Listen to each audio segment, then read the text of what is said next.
Замислени и ожалостени лица, се палат свеќи, се бараат одговори, но и одговорност. Знамињата се на половина копје. Србија е во жалост за 14-те загинати лица во уривање на масивната бетонска надстрешница на железничката станица во Нови Сад. Само ću reći da mi je mnogo strašno.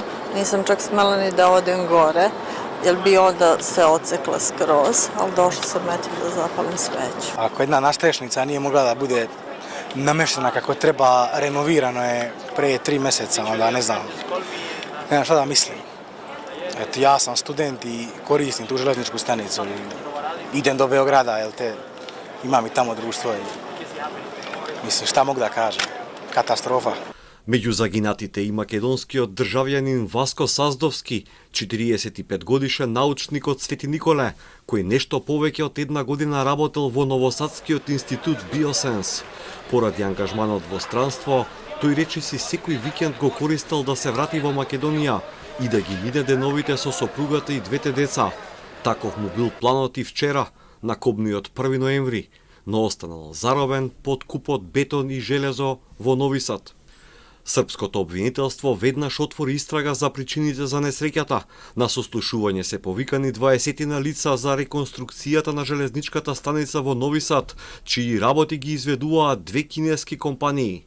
Српскиот председател Александар Вучич во јавното обраќање изрази сочувство до семејствата на загинатите и изрази надеж дека ќе се извлече поука од трагичниот настан. Според него, надстрешницата не била дел од неодамнешното реновирање и најави политичка и кривична одговорност за трагедијата. Изражавам најдублje саучешće поrodicama poginulih i veliko hvala svim dobrim ljudima u Srbiji, svima koji su poželili da daju krv, koji su došli da pomognu na izvlačenju povređenih,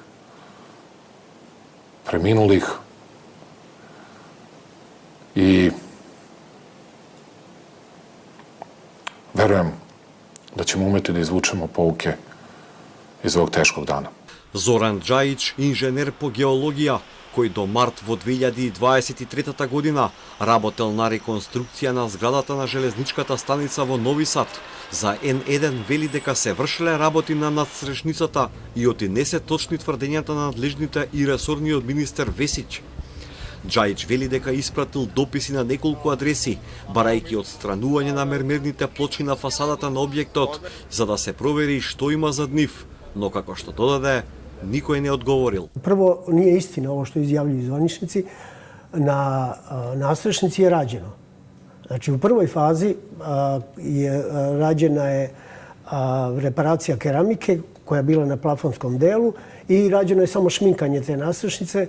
U drugoj fazi, tokom rada na fasadi zgrade i rada na rekonstrukciji kamene obloge, ja sam u martu 2023. poslije jedan izveštaj izvođačima i naravno svi su dobili te izveštaje od ministarstva pa na dole, u kome sam tražio da se sa pročelja zgrade skinu mermerne ploče i da se proveri kakva je podloga ispod tih mermernih ploča, da se podloga reparira i da se stave nove mermerne ploče, što je inače bilo predviđeno projektom. Железничката станица во Нови Сад беше реновирана 2 пати во последниве години, а критичарите на власта во Србија ја припишуваат катастрофата на корупцијата и невештото реновирање од страна на администрацијата на Вучич.